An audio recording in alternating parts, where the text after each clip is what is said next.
Tuan manusia salju, sudah kuminta kau kembali pada anak-anak. Kenapa kau masih mengikutiku? Petani Michael tidak mengerti.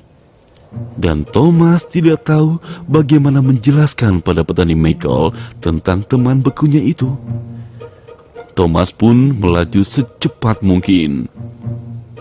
Dia berharap manusia salju itu tidak akan mengikutinya. Thomas, panggil petani Michael. Kenapa ada balon raksasa terikat di pengaitmu?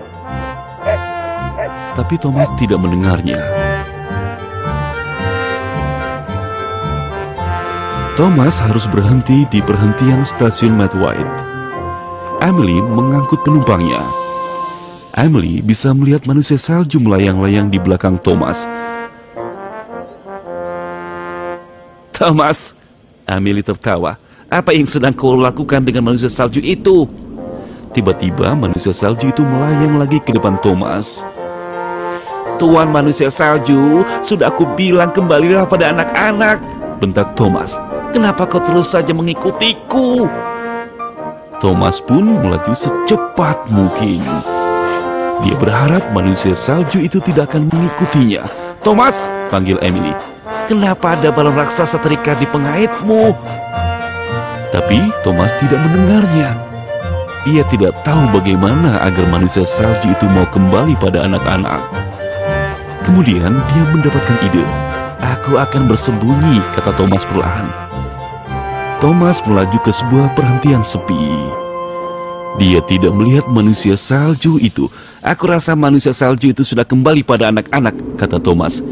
Tiba-tiba angin bertiup kencang.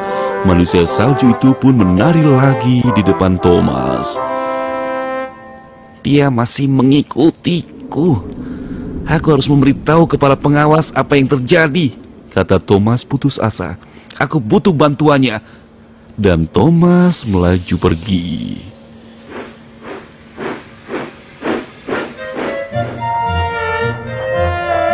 Thomas melaju menuju stasiun Matt White.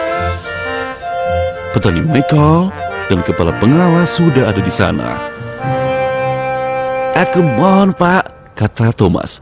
Aku tidak tahu apa yang harus aku lakukan. Aku mencoba meminta Tuan manusia salju untuk kembali pada anak-anak, tapi dia terus saja mengikutiku kemana saja. Sampai sekarang masih begitu, kata kepala pengawas tertawa. Manusia salju itu adalah sebuah balon, Thomas, dan talinya tersangkut di pengaitmu. Dia mengikutimu karena kau yang menariknya. Sebuah balon, kata Thomas.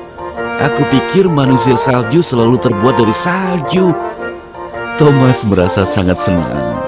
Sekarang dia bisa membawa balon manusia salju itu kembali kepada anak-anak. Anak-anak sangat senang melihat Thomas dan manusia salju. Mereka terus saja bersorak-sorai. Dan Thomas merasa sangat senang bisa mengembalikan temannya yang beku.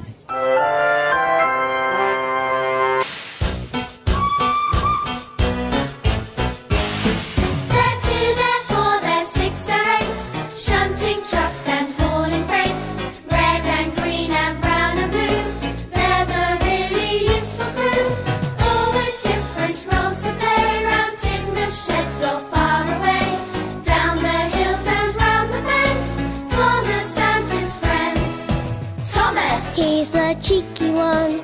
James! His vain but lots of fun. Percy! Pulls a mail on time. Gordon! Thunders down the line. Emily! Really knows her stuff.